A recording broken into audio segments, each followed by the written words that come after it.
The most underrated Medieval 2 mod. A review of Chivalry 2, the Sicilian Vespers. One of my favorite mods for Medieval 2 Total War has to be Chivalry 2, the Sicilian Vespers, a mod that I haven't talked about yet, and a mod that I haven't played in quite a while.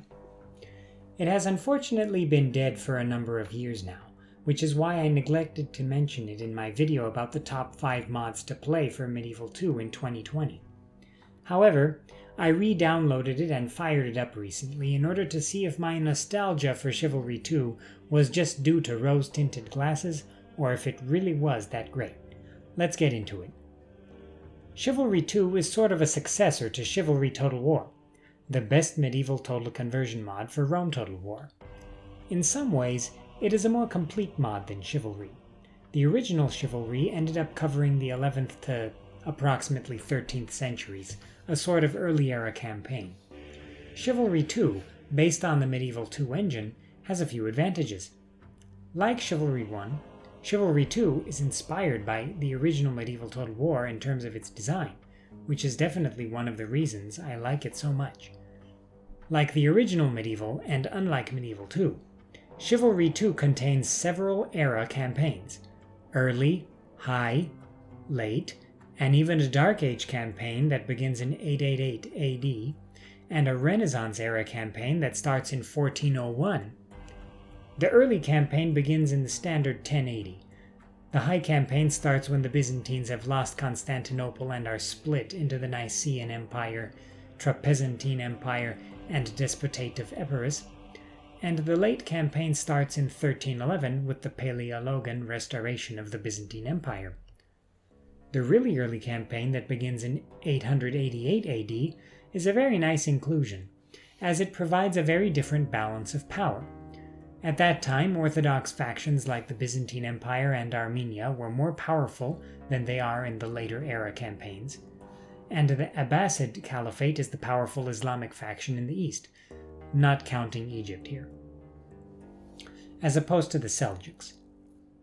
The Renaissance campaign that begins in 1401 is also an excellent addition, as it gives players the chance to play around with the more advanced units in the tech tree that they oftentimes don't get to utilize in critical situations, since the game is already in the bag at that point of the campaign.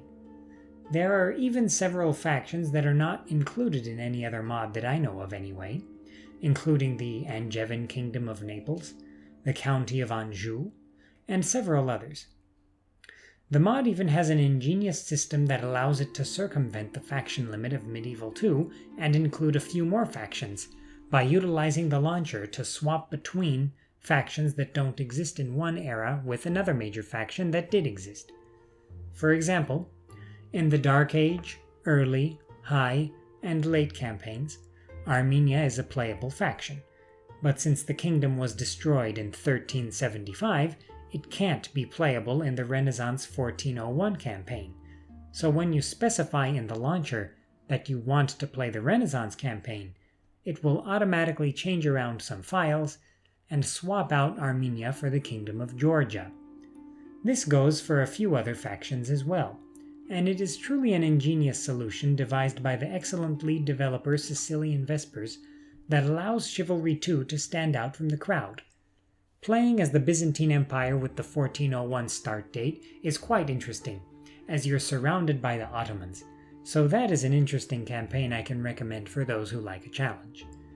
The High Era Byzantine campaign is also interesting, since a major faction, the Latin Empire, controls Constantinople, and like the original Medieval Total War, you control Nicaea, Epirus, and Trebizond, all three of the Byzantine successor states that fractured and became independent upon the loss of Constantinople. While it is a bit ahistorical to have them all politically united in this way, I'll forgive it due to nostalgia for the original Medieval Total War.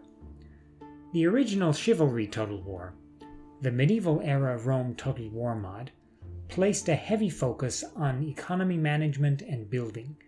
In Chivalry, in order to succeed, you had to build up your kingdom in order to support the armies necessary to defend yourself and attack enemy factions. Conquering settlements that were not historically of interest to your faction and outside its AOR is also very difficult to manage in the original Chivalry.